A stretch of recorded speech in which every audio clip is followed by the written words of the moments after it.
Hey everyone, today I'm here to explain for you guys my new script. So if you have any question, you can call me in Discord. So let's go.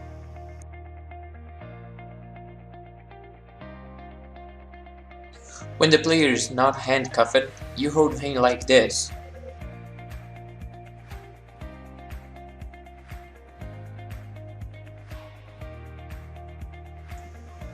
If you're still watching this, please subscribe in my channel. That's helping me a lot.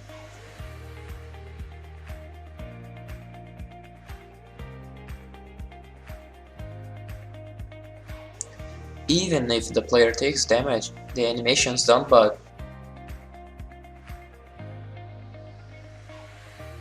As you can see, the handcuffed player cannot run or shoot, but can jump, crawl and walk.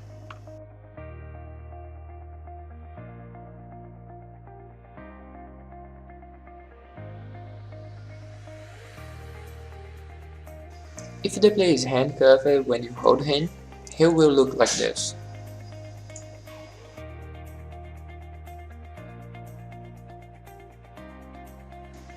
And that's it guys. If you have any question, you can tell me in Discord. So thank you for watching.